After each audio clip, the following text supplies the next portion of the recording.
Okay, tell us a little bit about the single. I believe you co-wrote it with your son. Yes, it happened in a strange kind of way.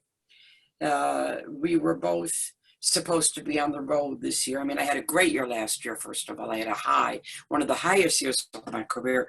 I released No Control, which the critics went nuts over. That I wrote with my son, first time working together. The documentary came out December, January. Sky Art 7 times, 52 cinemas. Everything was really good. 85 shows, solo shows. So this year was going to be even more. It was had 95 shows, really high, because I turned 70, so it's going to be a huge year. My son was on the road. I was supposed to be on the road. The company took up the option for the next album together, and then the lockdown came. So we were grounded. So I said to my son, okay, let's use this. Don't let it use us. Let's use it. So there's a studio out there. You go there and work. I'll sit on the patio and work, and we'll write the album. Done. So we started to work. I was separated from my husband, who lives in Hamburg, which works fine. Normally, we go back and forth. I'm based here, he's based there, and we just take turns. But then the lockdown happened, so I was missing him a lot. 3 months we were separated. Anyway, I was sitting on the patio working with my guitar, like I like to do, with my song book and my iPad. And my son had left the studio door open, and I heard this marvelous track coming out. I mean, marvelous. Just the track. And it went like an arrow to my heart. And I knew it was special. I knew it was special because the hair stood up. And so I purposely, as a writer, turned my brain off. This is important. I went, don't think, just feel. So I took my brain off, put my mask on, walked out to the studio, and I said, put that on, give me headphones, and put the microphone. I was almost afraid to speak. And he did.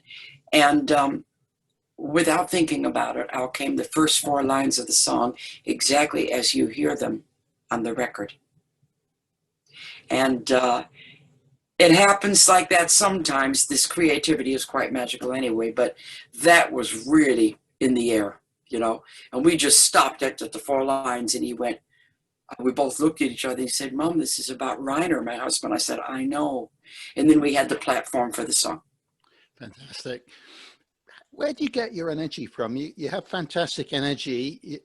As you said, you just turned 70. You look as vital as when you were younger. Where does it come from? I've always had an immense amount of energy. In fact, one of my favorite stories I like to tell, I come from family of 5. So, and my mother was a mother, and we had the checkups and the dentist and the this and the that. And she was really religious about it. And I remember she took me to a physical checkup, as she did once a year. And I was about 8. I overheard the doctor talking to her in the hallway. And he said, Mrs. Quatro, whatever you do not give that child vitamins. And that makes me laugh to this day. And it's a little girl going, what? What, does he want to kill me or something? What's he? So anyway, I've always had this immense energy. My emotions come from my mother's side. She's Hungarian. So as tough as I am, I'm also very vulnerable. And if you watch the documentary Suzi Q, you do see both sides. My strength comes from facing things head on and going through them. That's where my strength is.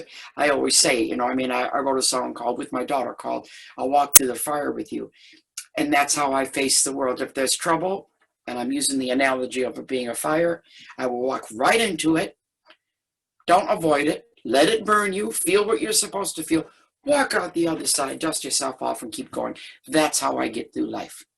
Now, you're obviously a very forthright person, and to a greater extent, people are more used to that type of forthrightness in the United States. How does it go across in Europe? How do I do in Europe? Yeah, no, I mean, because you're obviously very forthright, straightforward. You talk straight, which I love, because I'm used to spending time in the States. But how does that go across in Europe, where sometimes people are not so appreciative of it, or are they?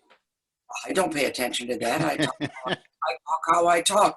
I am aware when I'm on stage that English is not everybody's first language. Right. So I will maybe simplify it a bit what I'm trying to say, but I don't change what I say. I don't change what I say or what I do, who I am for anybody. This is a real stickler for Suzi. I am who I am. Yeah, that's And really what I'm it's talking my about. mantra in life. It's my mantra in life. Do not compromise you. You're dead in the water. You got to be who you are. That's all you have. It's who you are. Your heart, your soul, your truth. Your truth. It's not everybody else's truth, but it's your truth. So I don't know why we're getting philosophical this morning. I always do. Okay. What sign are you? Say again? What sign are you? I'm a Taurus. I'm a Gemini. I'm just after you. Okay. That's so funny you say that because that's strange. I'm sorry. I have to digress for a second. That's fine. My sax man that's in my band, I have a lot of Taurians in my band for many years, a lot of Taurians. And he's been in my band for about 25 years now. We met on a tour bus. He was playing with Shakin' Stevens, saxophone. And we stopped for gas and to get food, and everybody got off the bus. And for some ungodly reason, I didn't hardly know him. I just knew him to say hello. Ray Beavis and I, we walked the opposite way to everybody, down the road on the expressway, talking at this level about just such personal emotion, right down the, came back, got on the bus. And he said he knew at that moment that he was going to be in my band. I don't know why we did that. It's maybe it's a thing for Taurians and Geminis. I don't know, but it was really strange how that happened. To not really know somebody and then go that distance and then come back and get back on the bus.